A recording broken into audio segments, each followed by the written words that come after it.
Today we're going to learn how to shoulder hoop and chest hoop. Before we begin, I have to say that if you don't understand a concept I'm explaining, feel free to look at other YouTube videos, because if you don't understand a concept that someone's explaining in one video and you watch another one, you might want to combine both of the things you learned into one concept that you can understand. The other thing is that this trick is really hard. If you were to practice every day for half an hour at minimum, up into like 2 hours every day, most beginning tricks might take you anywhere from 3 to 5 days to get down. But hooping on the shoulders and chest and the legs takes a little bit more time. And even if you were to hoop every single day, for me it took around 3 to 4 weeks how to get down, and other people had a month, and a lot of other people say that it's really hard to do as well. The good news is that you already taught yourself to hoop with your left foot forward and without stopping your right foot forward, to do side to side, as well as how to go in a circle, and also how to walk forwards with the hoop and backwards. So you're already so far from where you were a few days ago and a few weeks ago, and you're already learning so much more than other people on the street. So you already taught yourself that you can do this, and that you can do this trick, the shoulder hooping. But it's just going to take a lot of practice, and practice makes perfect. But once you get it down, it is literally one of the funnest things to do. In fact, a lot of hoopers call it their happy place, because it's just, you can get in the rhythm. So the first thing I want you to do is to get inside of the hoop, and you're just going to spin it to get the feel. So first off, before you get any further, your hoop needs to be big. This is a 34 or a 36, I think it's a 34, but you need the hoop to be a little bit bigger. So around here, and you need it to be heavy, so maybe 100 psi, because the bigger and the heavier it is, it's going to mean slower rotation, especially if you're walking in a circle, which is going to help this trick a lot. So if you're having problems with this trick, walk in a circle. Just kind of walk in a circle when you do it. So you also need to have a hoop with gaffer tape on it and your skin to show. And your skin needs to show so that it can stick even better, and the gaffer tape is going to make it even better for sticking. And when you're doing this trick on the shoulders and the chest, it's really going to make a difference and help when you have that grip on it. The other thing is where you place the hoop is you want it to be anywhere from here to here.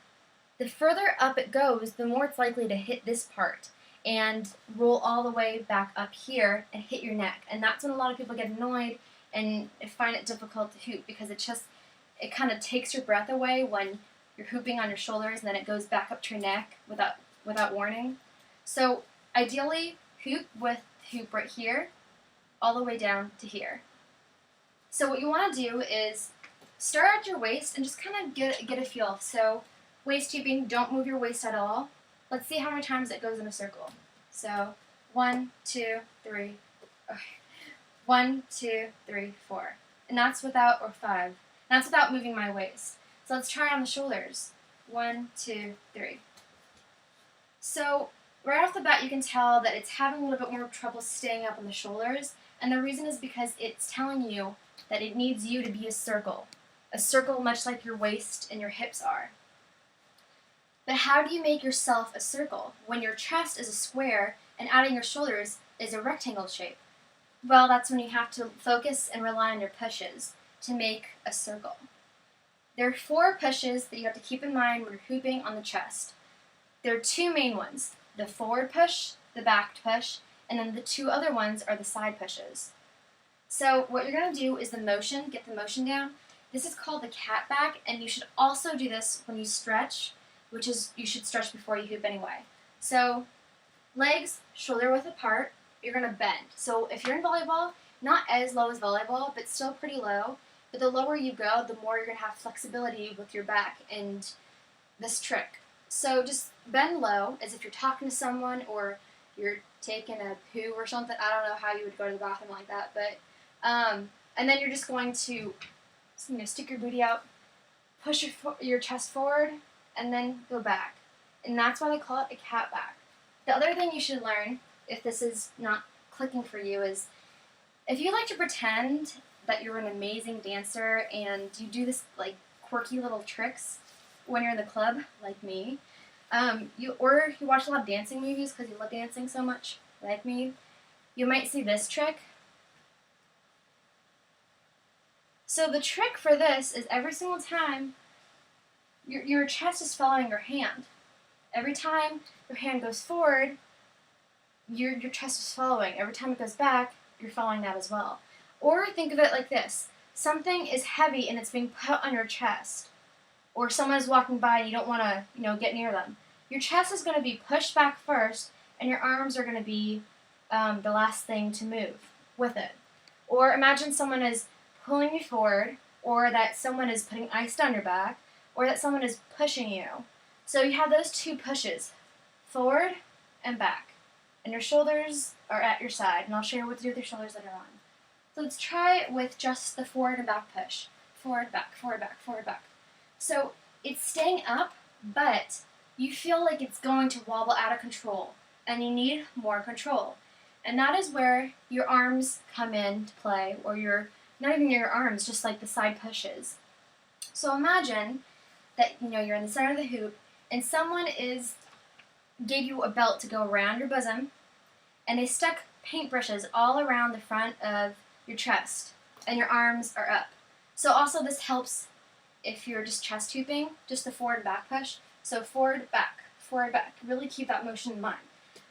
Going back to shoulders though, imagine that you have that belt of brushes around your arm, and someone is telling you to paint the inside of the hoop. So every part of the black that you see, they want it painted pink.